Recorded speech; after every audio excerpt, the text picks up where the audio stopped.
I'd say you need to be able to work with people.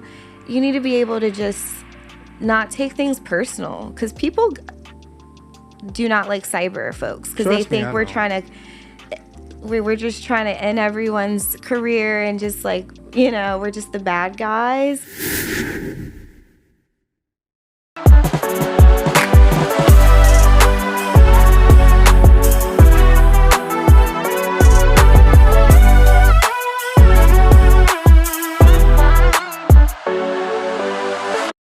Welcome, everybody, to the Tech Woke Podcast. I'm your host, Chris, and on this podcast, we talk about cybersecurity, career, and life. And in today's podcast, we're going to talk to Naya. She's a graduate of Marymount University, a BS in cybersecurity, an MS in cybersecurity. She's a NASA Information System Security Officer and also worked as a information system engineer. Without further ado, we have Naya. How you doing? Hi, how are you? I'm doing good. How's your day going? Pretty good. I'm so grateful to be here. It's a blessing to have you on here too, because from just studying you, you love cybersecurity. Mm-hmm. You're always doing a boot camp. Mm-hmm. You're always talking about it, and it seems, and you dedicated your life to it. And I just wanted to give that to the audience and make sure your story gets out to the people, so people can hear what the real is in the cybersecurity field. So, tell me about your early life. So my early life, I was actually born in Virginia, and then I moved to South Carolina. As a baby, closer to about like 8th grade, my mom moved us up to Virginia because she wanted better education and like more opportunities for us. She has 3 girls. So I was just a hard worker at 16. I actually started in the food industry. So I was a waitress at Waffle House for about 4 years, and it really taught me how to work with different personalities, just be like a people's person, taught me how to hustle and just taught me so many things. So after that, I went on to college. I did do a lot of tours around the US for different schools, but it was just something about Marymount that made me feel like it was home, and just like a more small environment. I felt like I would be able to learn and kind of get that good education. So I ended up going to Marymount for my bachelor's, and I started as a nursing student. I actually got a scholarship. It was almost full ride. Yeah, it was a good chunk of money to go to Marymount to be in their nursing program. It was about sophomore year. You can ask my friends, I was always in the library just trying to do the best I could, and I just couldn't get it. I couldn't pass the test the way I knew I wanted to. So from there, I had a friend, and he told me about the new program. So cybersecurity was really new when I was in college. Okay, so let's go back to the nursing. So you was in nursing, it just wasn't for you. Explain to me how it wasn't for you. I don't know, because I have a good memory, but I just couldn't retain all the information. I really thought it was a particular professor that I really needed help with, and I just didn't think he took the time to take me serious. So from there, it discouraged me a little bit. I'm not going to lie, but I just knew that I was trying. And that's when I really learned, you just may not be good at it. You're not good at everything. And it wasn't your passion either. I only did it actually because my dad's a nurse and my grandmother's retired nurse. And you just thought it was stability. And my father always told me nursing will always get you a job. You'll always have security in nursing. So I thought it would just be the best for me. No, I understand. So what made you do your transition into cybersecurity? So my transition started when I just had a conversation with one of my friends, and he just told me about the program. I was always into forensics and FBI and Homeland Security. So I thought it was really cool, and I looked up the program, and I was intrigued. And I went on Christmas break, and when we came back to school, I switched my major. Okay, so when you switched the major, tell me some of the classes you were taking. Yes, so I was so blessed because I had the best dean. Going to a small school, they spend a lot of time with you. So I had the best dean, and I took a lot of science classes and biology, chemistry. So she pretty much helped me like be able to like I was able to complete my general classes because of that, and I was able to get right into like IT. So I took operating systems, so I learned the different operating systems, learned like about the inside of the computers, the motherboard, things of that nature. I took oh lordy. The one that was so hard was software development. So you have to take like your first class and then you take advanced software development. So it was really cool because it was only about 12 students. And my teacher just downloaded this program called Drupal where you create Oh, your own. Drupal. Okay. Yeah. I know that one. Yeah, he gave us all Drupal, and our assignment was to just create our own website. Okay. Took classes on virtualization. I also kind of learned about project management. Oh, cool. So you Yeah. learned it all. Mm-hmm. And you learned it from the beginning. So you learned the basics of a computer, how it's built, everything. So that kind of prepared you for what you went into. Exactly. I do say, like, for kids that are in college now for IT, I would just take it more serious because the one thing I love about IT, what you learn in school, you'll really take that to your career. So if you're learning about Linux or networking, you'll take that into your career if you follow that IT path. But I would really take it serious, and I wish that I had mentors and people to kind of like instill that into me. So. Did you feel intimidated making that change? Because nursing is kind of like, okay, I'm not trying to say it's kind of like, females Nursing was yeah. so intimidating. When I transitioned over to IT, it was so chill. I'm like, whoa, I should have been here. Chill. Yes, I had a friend for each class that could help me, like when I didn't know the technical things. People that were in IT all their life, they were able to walk me through it. It was actually really chill, and the people were not as intimidating. Didn't feel like I was competing with my classmates. I thought I was competing more in nursing than I did in the IT field. Okay, I understand because you had to pass the test and everything.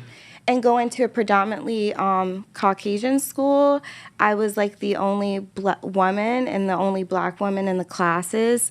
So I did make sure to like speak and like answer questions so people knew I was there and, knew it was kind of, black women's coming into the tech field. That's great. Did you also do an internship while you was in college? Great question. So I did do an internship. I was able to intern at this small contracting federal company. I was like their help desk / business analyst. So that was really cool because I got to learn more about like the systems and also learning more of the business side of IT, like ensuring like you meet proposals and like things of that nature. So that was really cool, and it was paid. So another cool thing about IT, a lot of the internships are paid. And it was easy for me to find. I just found it on Indeed. Oh, you just found it on Indeed. And I just want to let people know you don't always have to do a free internship. You can get paid out here. Yeah, I found it on Indeed. It was a small company. And I actually told them, I'm like, hey, I know this is a job. It actually wasn't advertised as an internship. So also, if you see entry-level positions and you need internships, go for those too, because it wasn't even an internship. When I had the interview and they liked me, I told them like, hey, I need internship credits from my school. Are you guys okay in agreement if this can be considered an paid internship? And they agreed. Well, that's what's up. So you did your IT program, your bachelor's. I'm sorry, you did your bachelor's, and you did that internship. And you graduated college. What did you do after? Yeah, so this is kind of where I'm going to be a little bit more transparent because everyone's story is different. But for me, after doing my internship, I was considered part-time, and they weren't in a hurry to transition me over to full-time. And I had bills. I had been living on my own. I needed insurance and 401k, stuff like that. So I applied, and I couldn't find anything that was in the field that didn't require clearance for cyber or didn't already require experience certifications. So what I did was I took a different route. So I went into IT recruiting. So I went more into the recruiting side and staffing. And from there, I was able to still like gather all my communication skills, being able to work with people, having patience, things like that. And I just kept applying and I kept applying. And I would just get turned down on jobs. And I know it was like the 9-month mark. And I finally got an interview for Harris Corporation. They're a pretty big contracting company. And at the time, I was just tired of going to interviews, taking off from work. So I'll never forget, I told my mom, like, I have this interview at Harris, and I don't know if I'm going to be able to make it. And she was like, you best go. She's like, you best go to that interview. That's the Lord talking to her. Yeah. You know what I'm saying? So I went to the interview and got the job. And that's how I started as a quality. It was actually a quality analyst. So let me double back to the recruiting portion, then we'll get back to the quality analyst. As a recruiter, can you give the audience some of the insights of how it is, what are they looking for these IT or cyber jobs as a recruiter? So they're looking for the first thing, it depends on like what the specialty is. So if it's cybersecurity, we can use that as an example. A lot of these jobs require clearance. You know, unfortunately. In the DMV area or yes, just period? In the DMV area is more popular. I can't really speak for other areas because I've only worked in the DMV area, but they do require clearances. Certifications are really good. If you don't have a degree, I've learned if you have over like 8 to 10 years of experience, that sometimes solidifies for that degree. And also just having like knowledge of different tools and being able to speak to tools, not just like answering questions, but knowing how to work on the systems and how to work the configurations and knowing cybersecurity. And when you was a recruiter, did certifications really matter? Yeah. So they matter. Okay. What about degrees? The degrees versus certifications? So I would say if you don't have a degree, then you would have to have years of experience to back up the certifications. I would say for sure degrees do matter because in a sense it helps you when it comes to that labor categorization with the pay, with what you're going to get for pay. So if you have masters, that pretty much puts you in the senior to like manager level. And with your bachelor's, that really helps too versus like not having a degree at all. But if you don't have a degree, certs are really good. Yeah, because sometimes it's iffy in our space in the government contracts. It's so iffy. Yeah, because I'm like, did they count my masters? Yeah. Do they don't? I don't know. It's iffy. You really have to fight for it. You know, I learned you have to like kind of, especially if you have the credentials, you have to fight for it because you're able to back it up and know your worth. That's what I've learned, especially as a woman, just knowing your worth. Yeah, and that's what a lot of people don't understand. You got to know your worth.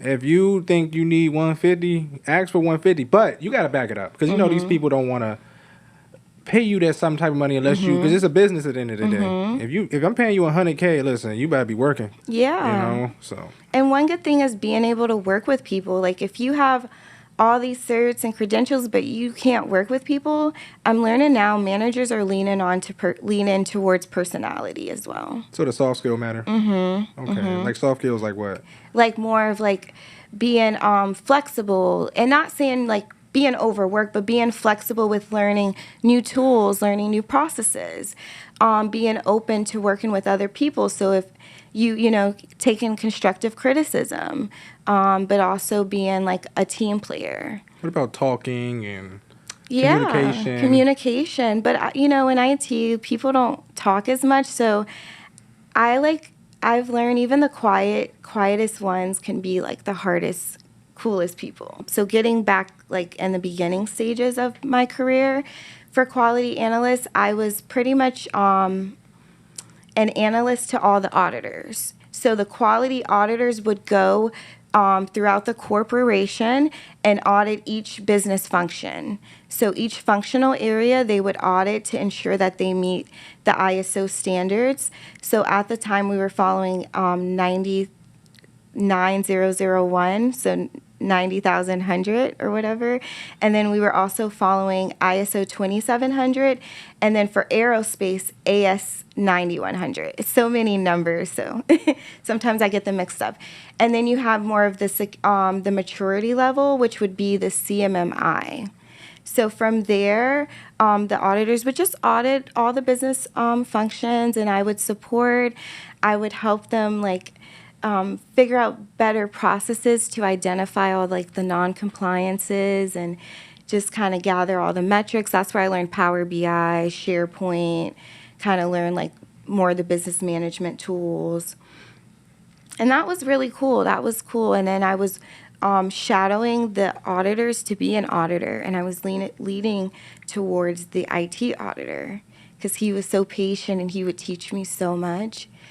But so you kind of like got mentors yes, that help guide your career. it was about 5 of us, and every single auditor was mentoring me. So how important is networking within your company to grow your career? I think it's so important, and this is why. So my whole team from that, we got cut off. And like we got laid off. So they cut our whole project because we were in a transition of a business, another company buying us out. So with that, I had made a lot of different connections. And one of the, it was just more of the VP. I just had a good relationship with her. I called her to actually ask her about like my, I think it was the insurance package when you do get laid off. And she ended up bringing up, she's like, yeah, if you see any other jobs, I apply and let me know. She's like, let me know. So that's where NASA came into play, because I went on the website and they had to open in, and it was more for like, what was the role? It was just some sort of analyst, because I was like, at this time, I just need a job, you know? So it was an analyst role. And from there, she took my resume and put my resume on the hiring manager's desk. Okay. And they actually said they were done accepting other applicants. But because she was the VP, they like still interviewed me. And from there, they chose me. So just for the audience to understand, I mean, people help you out, but obviously Naya was working her butt off for that manager to do that type of situation, because she's putting her job on the line to put her in this position, so she knows what she's getting. And then also, too, I wanted to double back when you was in that role before you went to did you get your Security Plus, or what certification did you have at the time? So at the time, I had an ISO certification. Okay. So it was an ISO 9001 auditor, lead auditor cert. So I was able to get that certification. Do they still have it? Yes, I Okay. do. And I also still have AS 9100 certification too. Are those free certifications? Yeah, they were. They were actually free. I did take a class. My job did pay for me to take a class prior to the cert, but the certification was free through my company. And it helps with getting into the GRC. Yes, because you're going through the governance, risk, and compliance. And I've been all over the world, but it was really helpful because that risk side of it helped me down the line in my career. And do you think that GRC is a good entry point for most people to get into the field? Yes, I would definitely say so. And even if you're not looking into getting into cyber, I think it's good to at least have knowledge in it, because if you're working on systems, working with the network, working with code, you want to protect what you're doing, and we're all prone to vulnerabilities and risks. I always say, like, we're never safe. You've learned that as an ISO. I call it like being reasonably compliant, being as much as compliant as you can, you know, because there's always going to be hackers that are coming up with new things. So I would say even if you're not in cyber, it's good to know like the GRC model. Yeah, it's good to know that. So let's double back to got that put in that role. So what happened next? So with that role, I was put in as like an analyst. I worked my butt off to the point where I don't know how, but in the labor category, I was transitioned over to an engineer. Okay, so let's pause on that. So as an analyst, is it still that you're in the GRC? So what does an analyst do? So at NASA, at the current time, I think they just needed help, to be honest. With anything? Yeah, so I was helping with the NASA schedule, so so RLM, so Resource Loading Integrated Master Schedule. So I was helping with the scheduler, helping him kind of schedule and kind of document if there were slips and things of that nature. I was also helping the software development guy. He created this tool, so I was able to kind of get my hands a little bit wet in Python and Spider. Okay. That's some good skills. I got to get back into it, but I did. I was able to use Python and Spider and kind of help him out on the back end side. So that was really cool.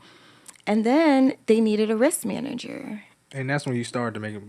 But just to double back on the Python, is that a good language to learn? It's a great language to learn. I would say 90% companies, at least in the government world that are into the coding, they are using Python or utilizing Python. I would say it's really good, especially if you're looking into getting into software development or DevOps.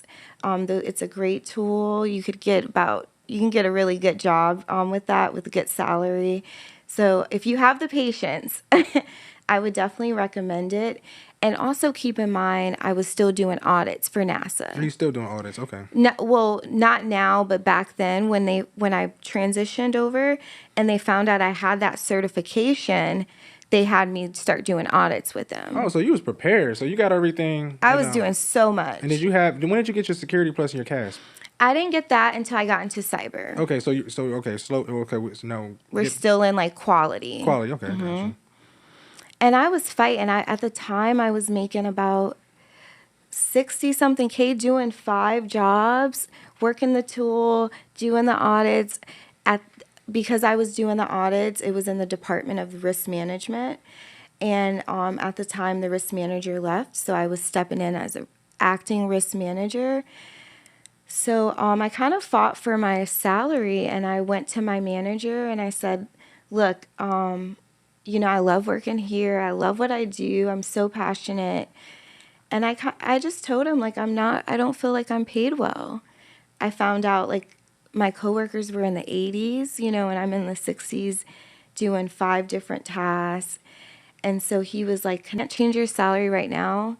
But he looked at my resume. He's like, you have a cyber degree? He's like, I'm going to give you a security clearance and I'm going to move you to the lab.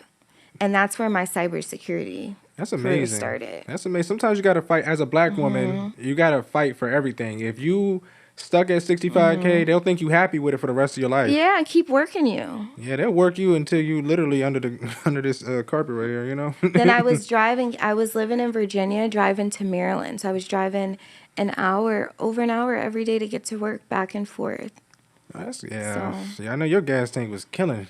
Yeah. Yeah, I'm like, gas prices high. Well, luckily back then it wasn't $5, but it was still bad. Okay, so you're transitioning to this role. Did they just put you in the role, or did you have to get your certifications first? He just put me in the role. Okay, and then you slowly got your certifications after. Okay. Because then I had a manager, black manager. And I'm like, well, I'm in the role. And keep in mind, don't ever get too complacent or ever think you're good enough for something. I just felt like since I was in the role, like, oh, I'll get my cert later. And I had this black manager to this day. He's still the best guy. And he was like, you don't have a cert. And I felt so, like, discouraged because I'm like, but I'm working hard. And he's like, you need a cert. And I went and I was like, I'm going to prove him wrong. And that's when I went and got my Security Plus. So tell me about, like, what things did you use to pass the Security Plus? So I was fortunate because I was like at the time I was acting as a Windows admin, but I was placed as like a cyber engineer. We call them ISIs, so an information security, system security engineer. So I was blessed because I actually got both the best worlds. I got to learn the cyber part of the world. So I learned about all of like the vulnerability scanning, patching, ports and protocols, auditing and logging reports. So I learned all of the cyber requirements. And then I was able to use that knowledge and implement it to the Windows systems. So I hardened all of our systems. I got all of our systems PIV compliant, which is multi-factor authentication. I made sure I had like a vulnerability patch. I had like a patch cadence. So meeting all the patch requirements, but kind of scheduling downtime with all the engineers. Hey everybody, we're taking a quick break from the video. Just want to tell you to join the Patreon community. In that community, we talk about the cybersecurity field. I show you resumes to help you get into the field. And I also show you interview questions on how to navigate the field and get a job in the field. So just want to check out the community. Back to the video. I'm studying your career. Like you really was prepared. You did the PM, the business. You worked your way up. You understand how to make more money, and then you got to the role you is now. Can you explain a little bit about information system security engineer? Do you have to learn coding for that position? So now with technology, I would say it's good to know a little bit of coding, more on like working with Linux systems on the Linux side, just commands. As far as like coding tools, it's good when you're doing like static code analysis, scans, and things like that to be able to read the code. For me personally, I don't have to use code, but there are tools like Ansible, which helps with automation and helping with like security configurations being more automated. So I would say coding's good, but for like Izzy, like you were mentioning, it's really good to know, learn different tools for patching. Like you have BigFix, you have a WSUS, like just like a repository, things like that where you can patch systems. Good to know tools like Nessus Scan, Tenable Security Community, just knowing how to scan systems, looking for different vulnerabilities, how to remediate them. As an Izzy, you'll be looking out for ports, making sure ports are compliant, making sure, systems are encrypted. So I like the Izzy role compared to Izzo a little bit because it's more technical, knowing how to like do different configuration settings.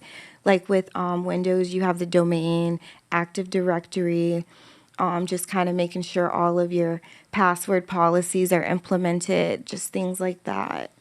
I'm learning more Linux. Linux is really cool. You have your different operating systems with Linux on like Ubuntu. We utilize more of Rail, which is Red Hat, and we're kind of on the Red Hat 8. CentOS is another Linux platform. And also Mac. The VM is really good. As an Izzy, I would also learn the virtualization side, learning some aspects of cloud, working with VMware. It's really cool to kind of learn how to do the backups, making sure those systems are patched and kind of. That's good. Did you also with Stigs? Did you create Stigs or did you review Stigs as an ISI?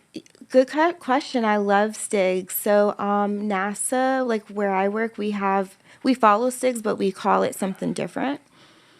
And it's so many of them. So what I had to do was implement the Stigs on the systems. So what I did was implement them on the domain, and all the systems that were joined to that domain were implemented automatically. You can do it manually, but you'll work with the local policies. For Linux, you'll go through all of the test scripts, and you'll test each script. And like, so for SSH, there's like all of these different compliance requirements for Stig to make sure SSH is enabled, just different requirements. So for Linux, you'll look for things like that. But yeah, I love Stigs. I'm really good with those. So as an ISO, I'm kind of good with knowing how to look out for those. Yeah. And just to the audience to understand, Stigs, if you want to check them out, view them, just go on YouTube. They'll tell you how to, and it's on cyber.mil. So if you want to look it for yourself to prepare yourself for this career, that's a good place to check. And I would say just knowing tools. So like knowing the tools will like stand you, like kind of make you a little bit more unique from others. So working with tools like Splunk, they do have like a free certification, just knowing like the fundamentals of Splunk. Splunk is a great tool to learn and be able to utilize to track and monitor your logs. You're able to set up dashboards and kind of like track for unusual activities. I know with my team, I've created a process where we do have a Splunk SOC that pretty much monitors it on the daily, but my team, we go in, we set up our own dashboards. So we look for specific things like how many times have passwords been, like put in incorrectly, and just how many times of systems, just things like that. So just working with different tools, I think, is really good. I've been getting into Kali Linux, so more like the penetration side of things, and that's where the boot camps really help. Because even myself, I'm not too good enough to learn, and I'm in a boot camp now. My only issue with boot camps, sometimes I don't like boot camps. Really? My only issue with boot camps, because I hear people that went to boot camps and they'll be like, oh, they'll pay like $10,000. I won't pay more. Don't pay more than $3,000. And then I found out in boot camps they're kind of, adding little things to their resume that they didn't do. Because you know how in our field, we can call you out if you don't do something. Yeah, Real we quick. can real quick. Real Especially quick. as an ISO, because we learn so much. Yeah, because I ain't gonna lie. Hey, listen, if you don't know something, I'm gonna get on you. I don't care. They did it to me. I was in a meeting one time. They drilled me. I was like, yep, I'm gonna do it to everybody that come in. You gonna know your stuff. So that's my only issue with boot camps. But I'm gonna send you the boot camp. I'm currently in new camp. They started with coding. So if you want to get into software development, they have front end and back end classes. It's a 15-week. Maybe that's the thing too. So mine is 15 weeks. So you're really taking the time to learn things and like play with the tools. You get homework every night. So it's kind of like going to school. So you really should be prepared, but I wouldn't spend no more than 2,000 to 3,000. A lot of these companies, especially contractor companies, they offer reimbursement, tuition, and education reimbursement. So that's what I use. I submit my, once it's paid for and completed, I submit my certification and get it reimbursed. yeah, use your company to pay for it. So Naya, tell me about your transition to being an ISO. Great question. So, as being an Izzy, I was again like working my butt off, starting like new processes, like doing. As an Izzy, one of your main important jobs is to provide artifacts. So if someone said that they remediated a vulnerability, you need to be able to prove that, and then you provide that artifact to the ISO, which the ISO provides to the ISO chain of command. So with that, I was just like starting all these new processes, just working my butt off, and also like being the Windows admin until they hired someone. So with my project, it's different. So with my program, it's different projects. So I was working on like I was working in the lab. So it was like a development lab. So it was usually where projects would start, like pretty much perform like development before they go into production. So I really like that because you're working hands-on with the systems. So I was working in the development lab, but there was our ISO left, and I was acting as the ISO and the IZ, and we had an assessment and things like that. So I really like stepped up. So at the time they found, because that ISO role, I think they had already like planned to hire someone. So they found the ISO for it. So I'm like, oh, perfect. I'm going back to be an Izzy. Perfect. So an ISO for another project that was like our sister project, but they were more mission focused, a whole different environment. It was like more mission operational. They actually needed an ISO. Their ISO left. So believe it or not, it was this, not to bring up race, but just to show you like it's all about people. But there was this like Caucasian man who came in when I came in. And he knew about me because my manager told him about me, like to call on me because I'm like pretty reliable if he needed help. So he called me and he was like, hey, I think you would be great. You would be a perfect match to be our ISO. And I'm like, ISO? Oh my God, this ISO job again. So I thought about it. I'm like, well, this is actually like a step up in my career, so I probably should take it. So come to find out, he said that when he recommended me, the hiring people or whoever was above him were like, you sure you don't want a 10-year military person? And he was like, no, he will be a great ISO. And just by him, another person believing in me, I've been the ISO since. And that's the thing I deal with too. It's always, oh, can they do the job? You think they really can do the job? Should we pay Yeah. that person? I deal Yeah. with it too. Like even with me, like when I transitioned to a new role that I was taking on, it was like, I don't know, is he worth it? I don't know. And I don't know if I know what it is. It's a multitude of things. It's because we're Black, we're young. Believe it or not, it hits home for us, and especially for me, because being Black is one thing, but being like young, it's kind of tricky because now I'm in my 30s, just entered into my 30s, so I feel like I've earned my like experience. I know what I'm doing now, and you're in between of like, oh, you're not old, but you're not young. But sometimes in the corporate world, they'll still treat you like you're just a youngin, or you don't know, you're too mature. This whippersnapper. Immature. Little Yeah. young Yeah. whippersnapper. Yeah. These dinosaurs, it's a lot of dinosaurs in the government. They've been there since they was, like, I've been doing this. And I'm like, bro, you don't have to go 100 years to get to certain levels. And that's why the stuff is still the same. You're not changing. You're not using new technologies. Like, you're not innovating. So it's just kind of, I don't know. I feel like our generation, we're trying to come in and we're trying to change the environment. And I really like that. And as a black woman, I understand it can be even harder because as a black male, it's hard, Yeah. But as a black woman, I know you have different things you have to worry about. Yeah. And so let me go back to the information system security engineer. How much what's the pay range that somebody, if they were trying to get into the role, what would they be looking at? So that's a great question. I can answer. I know there's like bigger companies like Amazon, Deloitte, And specifically Google. in the DMV area. For the DMV, for more of like the government side, like the contractor, as an Izzy's can make a lot of money, especially if you have some good experience with tools. I've seen Izzy's jobs, probably if you're entry level, maybe with no experience. I know your worth. So if you're no experience, I would still hit for the 80s. But I would say like anywhere from like 80 to I've seen 200s, 220. If you have a top secret poly clearance, I've seen over 200s for Izzy roles. But Izzy's can make really good money. And even when I go on the market, I feel like Izzy and Izzo is just neck and neck with salary. So Izzy is more of a technical position. More technical. And can you explain the importance of a clearance and how it can make you get more money? Sure. So like clearances are funded by the government. So normally I know for ours, it's usually by the DoD, depending on what agency you work for. And they spend anywhere from 5 to 40K. I would say maybe 10 to 40K, depending on the clearance level. So you start at a public trust.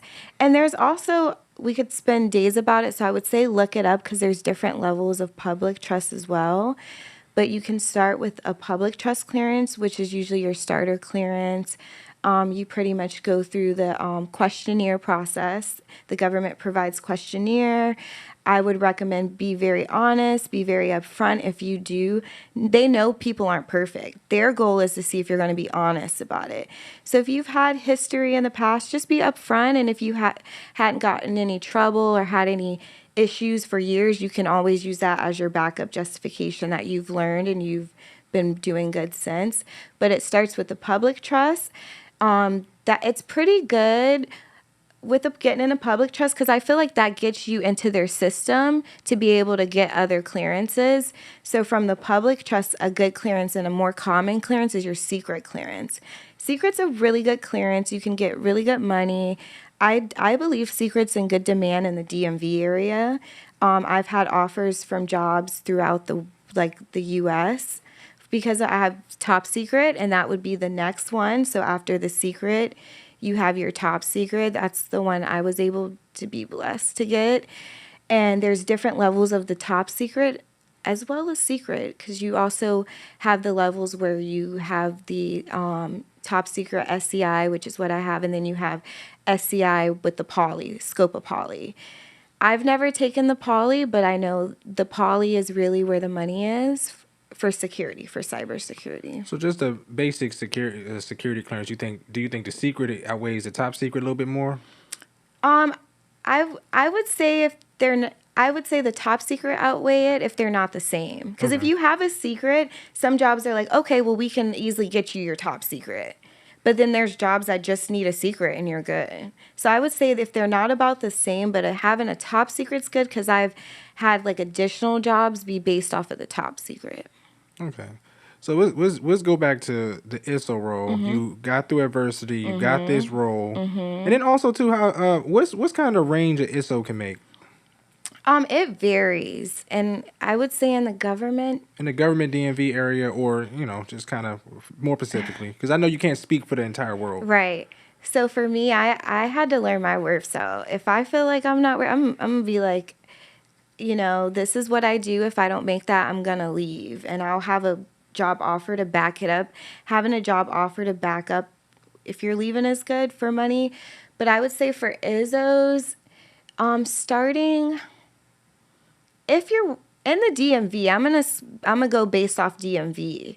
I would say ISOs can start anywhere from 80, and if you have a clearance, anywhere from like I've seen some 200K ISOs, and if you have opportunity to like make have bonuses or things like that, or work overtime if that's available, then because ISO job it's always work. So if you can take overtime. I think it's capped at like 200. I haven't seen anybody make over 200. Yeah. And if they do, they got like a full scope. Yes. I've seen a few roles from offer like 230, 220 range for ISO, but it's that poly. You need that poly clearance. I'm good on that, but And then also to what you was just talking about, you were saying like for you gotta always have a backup plan. So if you want to get more money, just make sure you was talking about like make sure you have a salary to back it up from another company. Yes. So if you're really like passionate and you feel like you're not being paid well, I would save your time with begging and asking because I went through that. I was blessed still. You can still ask, but if you don't feel like you're getting anywhere, I would definitely go out there and get other offers. And if you're really worth it, and I don't want to advise this to everyone because it's different for everyone's case, but every time I've tried to leave a job, every single job I've mostly got a counter offer. Yeah, even for me. Right, yeah. That's how you know you're a good worker. Yeah. Now, if you're not a good worker, they'll be like, go ahead. They'll be like, bye. We're just going to get rid of you anyway. But that's the thing is if you're going to ask for more money, you have to be able to back it up. Like, this is not recommended, but there's times if I know I have a deadline, I have to do stuff, I'll pull an all-nighter, and nobody else will worry about it. It'll be done. You got to put in that work. Even with me, like, when I first started off, I didn't understand. I almost got fired. But I just had something click, and I was like, listen, at the time, I had a girlfriend, and I was like, I can't go back home and go to this woman and just quit, because she going to not have no respect for me. So I was like, I just started doing late night, overnight. So you got to do what you got to do. You got to do it. And some jobs do offer overnight, late night, especially if you're working in a SOC, or data center. Okay. So back to the ISO role. Can you explain a little bit what is risk management? Sure. So for risk management, that's just, as you can see, it's one component of the GRC. So risk management is really important because it's actually a full control family. And I don't know if we spoke about this, but in the NIST control standards, risk management, I would say, is like a critical aspect of the control family. With risk management, it's very important because you learn aspects of managing and identifying risks. So you're able to like prioritize risks. You're able to rate the risk based on like the likelihood. So if there's a risk, so say if your systems are not multi-factor authenticated, what is the risk for there to be like an attack or some sort of vulnerability? That's where you would go into and go through like the risk management phase and identify, all right, this is the risk level, this could be the cost and the impact of the risk, and this is what needs to be done to remediate that risk. And from there, a lot of places you present that to your AO or whoever it needs to be presented to. But risk, I think, is a huge aspect of cyber because what we're trying to do is remediate and like prevent risk. That's our whole job. And so if you can be able to manage your risks and like we said, being reasonably compliant, you always have risks, right? I've never had it to where There's always risk. Yeah, I've never had it to where I've never had a risk on my hand. Sometimes you gotta accept it. And you have to like rate it by the severity. So if you have systems that are not multi-factor authenticated, but you have one group account that's being tracked and traced, and you know what's going on, you need to like be able to like identify what's the severity and what would be more of the priority.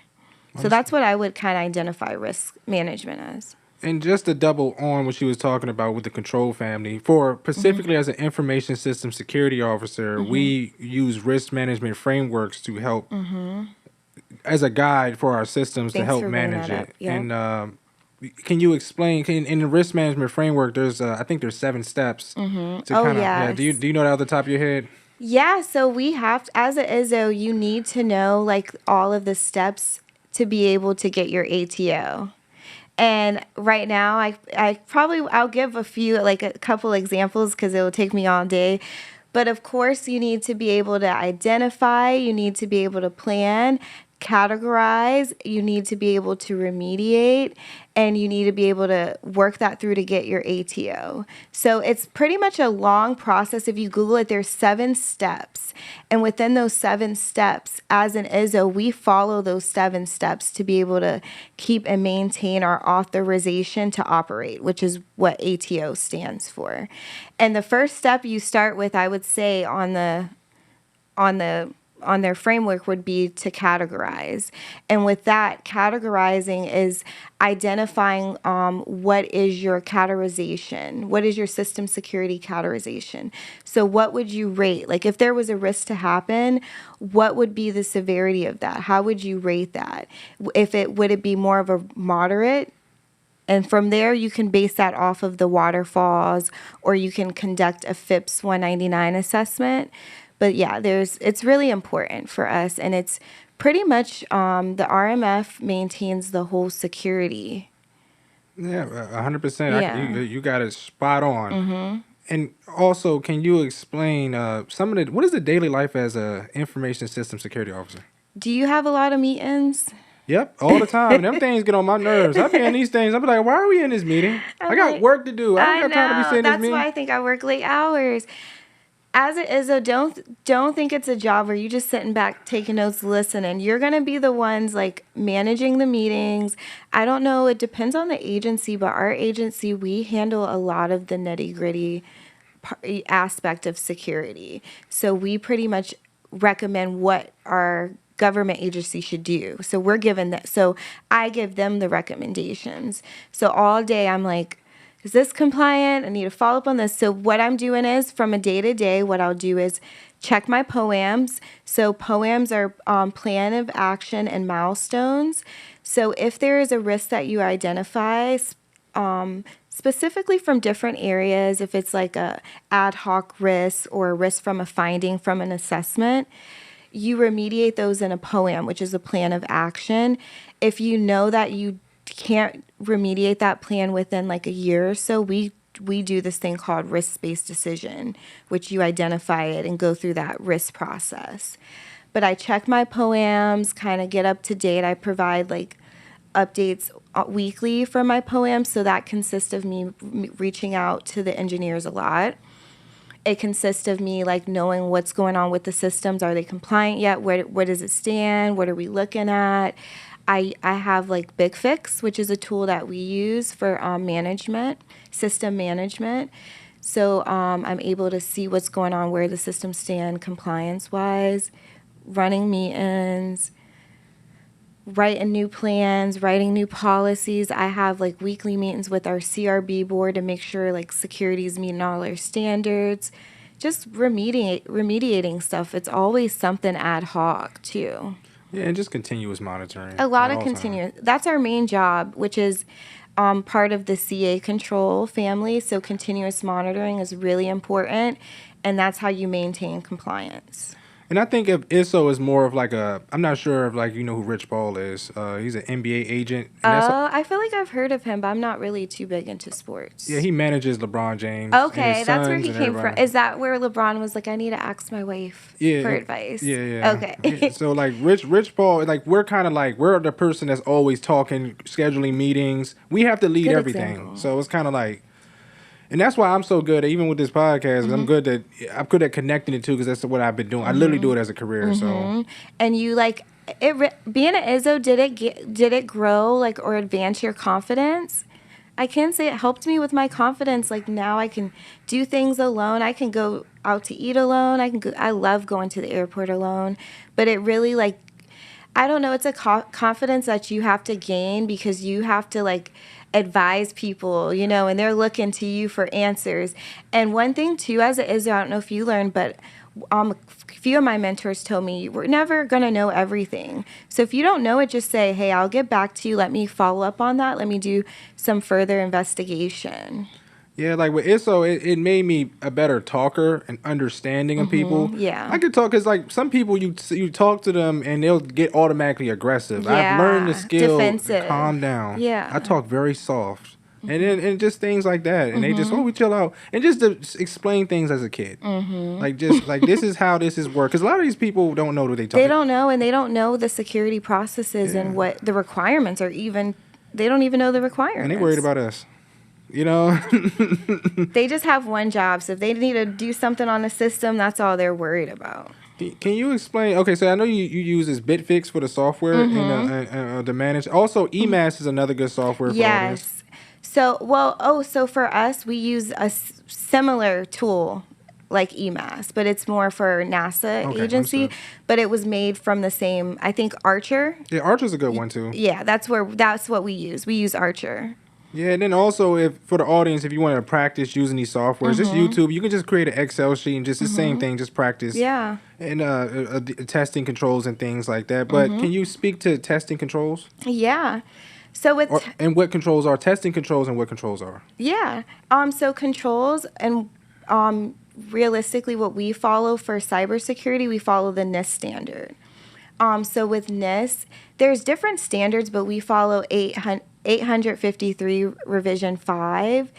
So with that, there's about over 400 controls, and it's based on, like we were saying in the RMF, your security categorization. That's why that's so important. And I would start with the categorization part of RMF. But for the NIST requirements, it ties to all of the government agency regulations for maintaining your systems and a cybersecurity, following all of the cybersecurity requirements. So with that, they list them out from A to not Z, but A down through, through the alphabetical order. And with testing the controls, so the controls can, as it is, though, you have to know everything because they could vary. It could vary from physical control, so making sure you have a lock on the door because that is protecting your systems. Or it can even get as technical as software development. So knowing, ensuring that coding is being tested and scanned, knowing your network, knowing the VPN, you have to know everything. So with that, the way that ISOs are able to even work is our job is done. We have a guidance that we know we need to follow, and we go through those controls. And how I test controls, every year, so we do internal assessments before our external assessments. So if there's a vulnerability, you're going to go back and test the control. So based on the control requirement, you'll read the control requirement and you'll have an implement. So your agency or company should have a SSP, which is a system security plan. That lays out all of your implementation details for those controls. So that lays out how you follow and how you meet or don't meet the government's requirements. So with that, I go through how we meet the control, how we don't meet the control. I go through the requirement, and then from there, I work with the applicable stakeholders to either get to a place where we can meet the control, put a POAM in place, or identify it as a risk because maybe your company or agency don't have it's not in the budget scope, something like that everyone's aware of. So with testing the controls, a perfect example would be for audit logging. Let's use that as an example because I do that weekly. So what I do is some of the requirements asks, what are your logging events? How often are these events logged? Are there any unusual activities that are being performed, within the logs? So from there, you'll just go through the controls and test the logs. So you'll go through your Splunk dashboard if you have that set up, or you can just check the system logs manually and test what the control is asking for against your artifact. So it's pretty much testing the control against your artifact. And that's usually how I test the controls to ensure where we stand with compliance. And for the audience, our artifact is a document or some proof that you can add to the software to show that it's been done. So showing evidence. Can you explain what Stigs are and Stig Viewer and why it's important for our system? Yeah, so Stigs are really important because although you have like the NIST side of things, like that's standards, but you also want to make sure your systems are configured, which would be another way to say that your settings, the settings in your systems protect any like risk. So Stigs is pretty much a list of different settings. So for an example, password policies. Stigs would be a setting. So Stigs would be an ISO. So whether you have a like domain or locally, what you would do is import the Stig file into your system. And from there, it would update the settings. And pretty much from there, once you update the settings, they're pretty much managed. You don't have to go back unless you change something. But it's pretty much, it provides like a configuration, a hardening, configuration baseline that you can implement within your system that would ensure all of your settings are protected. So if you have like any unencrypted ports that are open that shouldn't be open, that Stig would help remediate and close those ports. You would implement. Linux is a little different, as you know. It's more like Ansible. Like there's different tools that would do it automatically for you. Yeah, now, and if people wanted to view Stigs, you can go on cyber.mil just for practice. Exactly. And can you elaborate on kind of the soft skills and for this position? Because the soft skills meant like writing It and matters. talking. Yes. Talk about that. Soft skills really matter. To be honest, communication, like we spoke about that. But also, like, not saying you have to be a technical writer, but you do have to be a great writer because you have to understand how to write things in, like, a security perspective, like, how to, like, identify and, like, illustrate what the risk is, you know? So writing is really important because you actually have to think and, like, craft it the way that you're trying to get someone that may not be in cyber to understand. I would say you need to be able to work with people. You need to be able to just not take things personal because people do not like cyber folks because they think we're just trying to end everyone's career and just like, you know, we're just the bad guys. So you just have to learn how to not take things personal. That's one thing I learned, especially as a Black woman. I just learned, like, don't go in with emotions, kind of like, you know, be a little bit, you know, be strong. Don't take things too personally, but also stand in your ground. But yeah, it's a lot of just working with people and patience. You really need patience. Yeah, that's the one thing I've learned. That's why I'm blessed with this position. I don't take nothing personal. Yeah. And anyway, I just take it as is. It's nothing I can get. What I'm gonna get mad over? Yeah. You know, so Yeah. And as a Black woman in this field, sometimes like when you're in the meetings, do they take your word as bond sometimes, or it's kind of iffy? When I first started, I would get little comments like my Izzy would tell me that he would tell people to follow up with me or confirm with me, and they would be like, well, I doubt if she knows.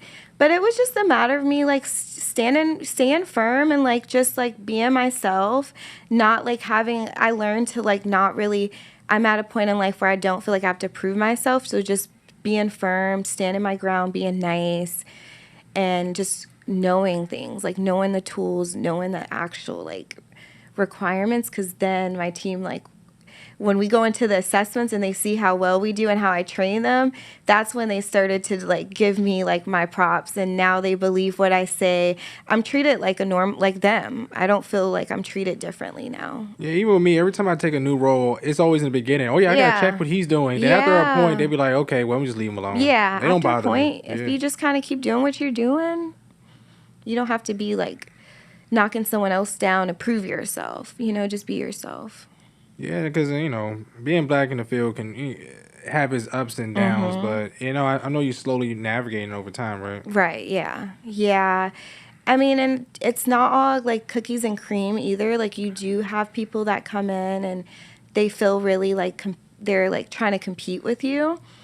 So sometimes just kind of, like, reminding myself, like, I know what I have to offer. I'm here for a reason. You know, like just having that patience. Gotcha. And can you elaborate what an ATO is? So an ATO is authorization to operate. So with that being said, all of your systems that, like, so say if you work for Amazon or wherever, and those systems that you work for, they are authorized to operate on a network. So before there, I don't know the process for you, but for us, in order for like you to even have a network, it needs to be authorized by like the AO, which is the authorizing official in the cybersecurity. So with that, and every year or every 3 years, it depends on your ATO, like the terms and conditions. The AO will go in and decide whether or not they feel that your environment is in a good feasible security state to be able to operate. So say if you have a lot of risks and vulnerabilities, the AO can make the decision to shut down your network, meaning that you are too much in a risk and you could potentially lead a threat to the company, or the other environments.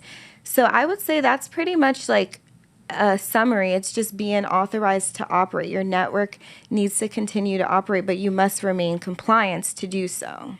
So when you're processing it, and also I understand we submit an ATO to be compliant, but we still got to constantly do continuous monitoring. You still have to follow continuous monitoring because every 3 years, depending on, your ATO conditions, the AO is, based on your assessment, you'll have assessment, and based on your ANA, which they call it ANA assessments, based on that, the AO will determine, based on the outcome of the assessment, they'll determine whether or not the security is at a good place to continue operating. So when you submit the ATO, you submit as an ISO, it goes up to the SCAR, and then it goes up to the AO, and then they approve, right? And then they approve or tell you have a time bound.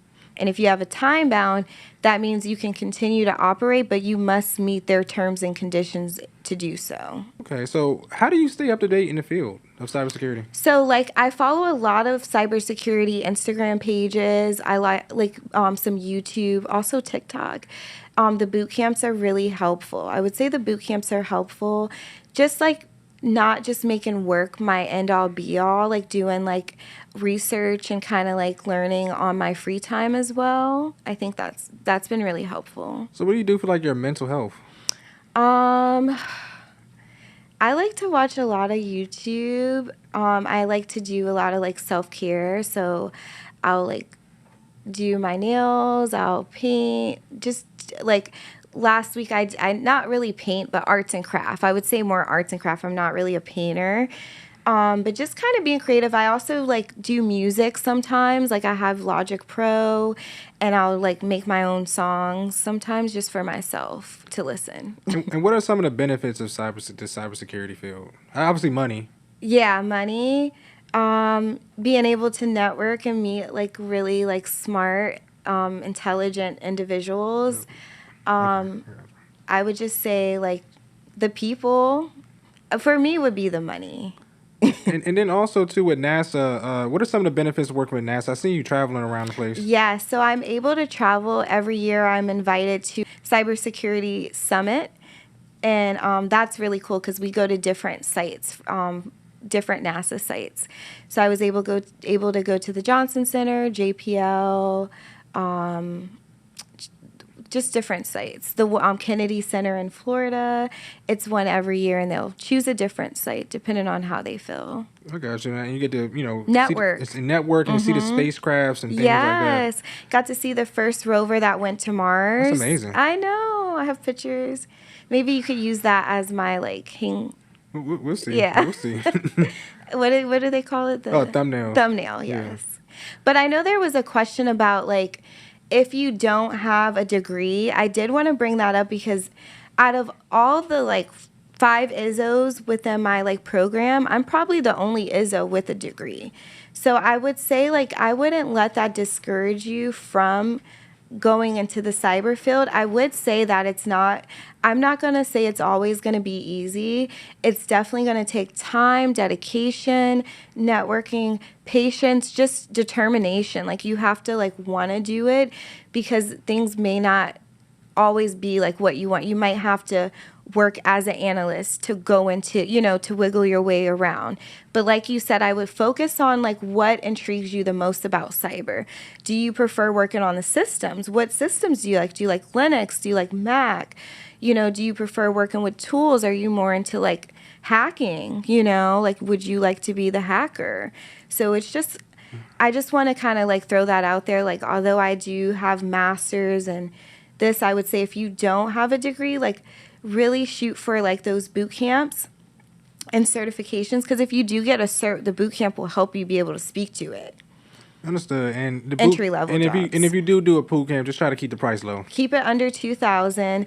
Once you do that, if you're looking, even if you look into entry level help desk jobs, those are good Windows administrator jobs. Because the cyber and IT is not for everybody. And if you're just thinking about the money, I don't think anybody should do this field. You'll lose your mind.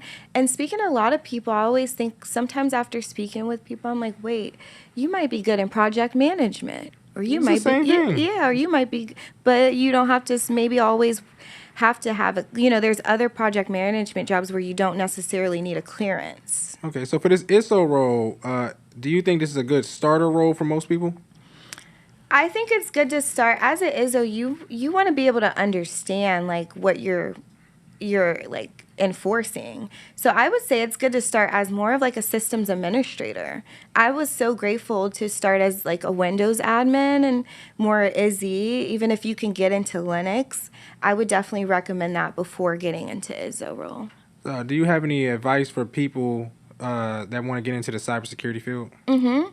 My advice would just be, just stay, like, don't give up. When I see people that have been, it's been some years and they've been trying to get into the field, I would just say if you're really determined about that and it's something you want to do, just keep going and don't give up. Like, just don't give up, because I feel like there's someone out there that's going to give you a chance.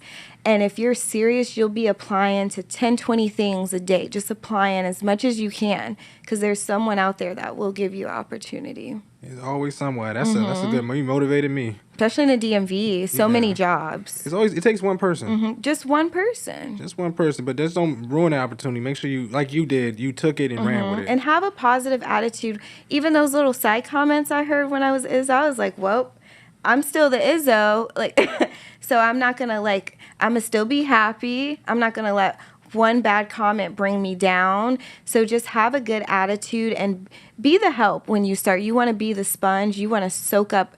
One thing about me, I wanted to learn different tools. So I'll still learn anything that I need to. Anything you want to tell any black women that want to get into cybersecurity? The same thing. Like, I just don't give up as a black woman. It's really hard because, not only are we black, but we're women. And sometimes in the IT world, it's definitely predominantly male. And sometimes I feel like men don't take women seriously in IT. They kind of look at us as like assistants or this, but we can be technical. If you like technical things, you work for it no matter what age. I've seen people transition even in their older years of their career. But I would just not give up and just kind of stay determined and stay focused. Yeah, because I notice with women in the field, they always want to treat them as more of an assistant or do the meeting notes, but you got to stay away from that. And don't be a victim, because I've seen women in the field play victim and be like, well, I'm a woman, I'm treated differently, but it's really because you didn't get what you want. So also just being fair, being humble, being fair, using your morals, and just staying focused. So what's your goals for the next 5 years? Great question. So I really hope to see myself with my own cybersecurity business. I'm gonna say it with more. No, you gotta say it. No, don't say it like that. With more confidence. Say I will have my own cyber business. I've actually been taking initiative, doing different workshops, looking out. I go on the SamGov website every week and see. I actually submitted a proposal. I wrote it up by myself and just tried. But just kind of taking that initiative, and I know it's going to take years, but just working to have my own thing so that I could help other people like me, Yeah, the next 5 years, with the passion I see with you in the field, you're going to have your business in the future. But I'm glad that you're taking the steps now. Yeah. Yeah, so because we're getting old. yeah, we're getting old. Yeah, and next because with people they always like I'm a dream, I'm a dream, I'm a dream, but you know years add up. It's Years be fine. because didn't you just remember 26? Yeah, Like, yeah. what is going on? I thought it was 25. Like I was like, wasn't 25 like last year? I'm about to be 30. I'm like, right. I'm 30 now. I turned 30 in January. Congrats, So. man. That's a blessing. Thank you, God. Well, thank you, Naya. I really appreciate this. It was a pleasure. I know this was so nice. I'm Yeah. so grateful to be here. It's so professional, such a great setup, and it was just a great conversation. Oh, thank you. So pretty much to wrap it up, everybody, thank you for watching the Tech Woke podcast. Please like the video, subscribe to the channel, put anything in the comments, any questions, comments, concerns. Also, too, if you want to join the Patreon, we put out a lot of these episodes out early. Also, behind the scenes content, and I know a lot of industry knowledge in the GovTech space, GRC space, and the cybersecurity space. I put a lot of that out on the Patreon, so check that out. Also, subscribe to the newsletter, and that's pretty much it, everybody. Remember, get 1% better every day. Your dreams will come true. See you on the next one. Peace out, everybody. Peace.